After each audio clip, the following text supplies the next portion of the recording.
being an Indian, grew up in a very small town in Assam, left for US to do a PhD in applied mathematics.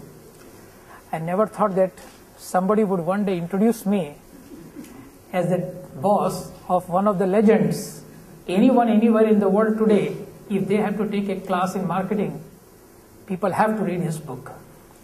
And today I am not here as the boss of Phil Kotler, but as one of your, I would say, friends or colleagues of the faculty here. And the first point I want to make you is, being an Indian has been my biggest strength. And this point I want to make to all of you, that these coming decades are going to be our decades.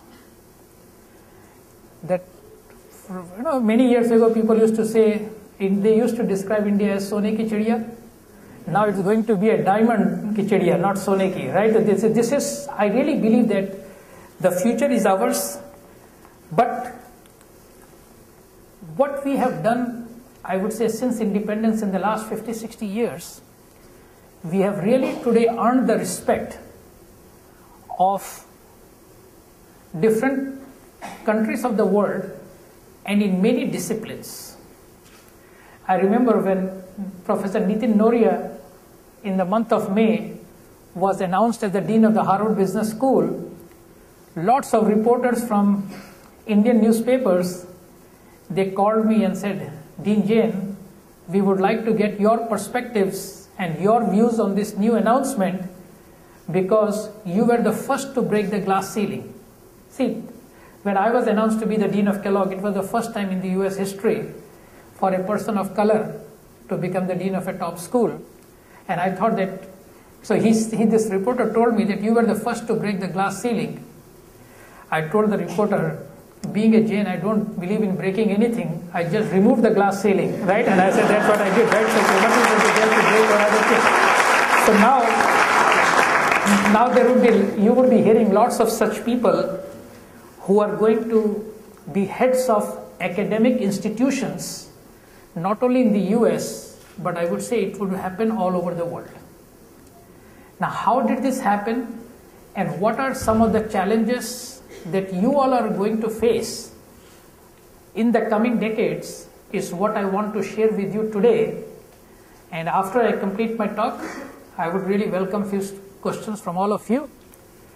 But again, I want to start by saying, being an Indian is the best asset you have, and the Indian values, जिसको मैं संस्कार कहता हूँ, those are our guiding principles.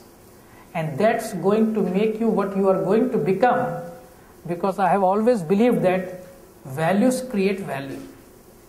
And that's how I wrote this article called The Enduring Value of the MBA. And I want to share with you what the business schools in the US, how they are thinking this whole management education is going to evolve in the future, and where lies the challenges. Just to give you a framework, in the United States, we have a consortium of 7 schools: Harvard, Stanford, MIT, Kellogg, Chicago, Columbia, and Wharton. Just like there is a G7, we call it our B7. And really, we meet twice a year. The deans of the school, we have formal meetings twice a year where we share best practices, and we share how we need to prepare ourselves for this challenging environment. Your prosperity is going to help this institution in terms of its reputation. And for management schools, our currency is our reputation. Nothing else. We are not there to report to anyone the balance sheets or the others, but we are there to report to people what percentage of the students, that a classroom at IBS is a mini India, where you have people from all over the country, and this embracing this diversity is a very big asset. Now, ISB cannot give a degree because we don't have a degree status, but IBS being a part of the deemed to be university, we have another mission, which is to grant the degree.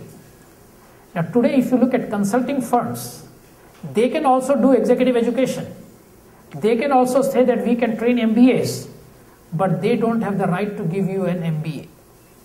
So this knowledge certification is also a very important mission. Take the first 400 of the 500 years, colonization. What did countries do? They went and created colonies of other countries. The British started, we were under the British rule. The Portuguese, there was the emphasis on land acquisition or country acquisition, and I created colonies in different parts, and they brought their managerial expertise, and what we had was free market economy or free market competition, and people started describing that as the wave of capitalism. So from colonialism we moved to capitalism. 1950 to 2000, the 50 years that you saw was the era of US, Europe, Japan, and I would also add Germany there, because after the Second World War, Germany also became a very major economic force. This is a century of human capital. Products are not going to be differentiated. You see that all laptops are becoming almost the same. Developing and retaining human capital is going to be the key resource for any company. And hence, my first point about the enduring value of MBA is that management education is going to be more important. So first point I want to make is, given that human talent is going to be the mode of this century, management education is going to become more important. And the second point is, this is the century of Asia. Where would most of the talent come from? From Asia, and why? So the fastest growing segment in India is 35 minus, and in the Western world it is 65 plus. That's what I mean by bipolar. So where would the future workforce come from? There is nothing.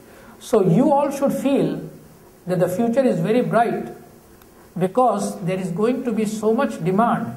So we have started teaching people how to become more efficient, and if you are more efficient, you can also become more effective.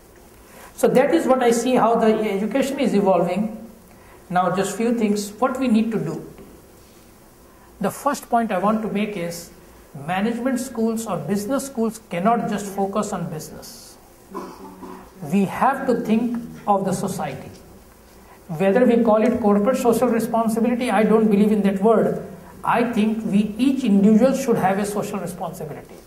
And that's what we want to know. When an entrepreneur comes and speaks, it's not that how he became multimillionaire, but what did he do step 1, step 2, step 3, what were the hurdles the person faced. You know, there is a phrase people use a lot called the grass is green on the other side. I tell my students, maybe the other side is taking better care of the grass. Right? It just cannot happen on its own.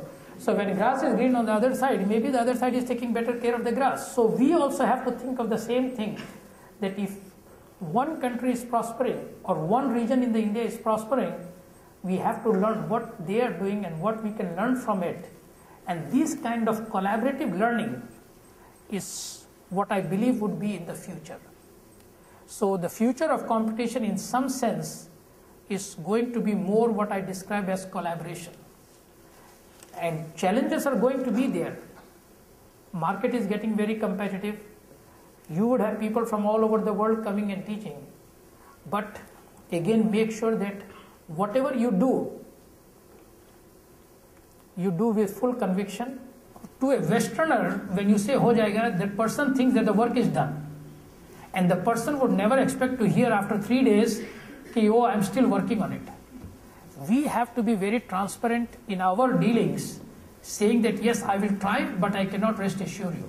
Just pleasing other by saying, yeah, ho jayega, because your brand is not the promise you make, but the delivery of the promise.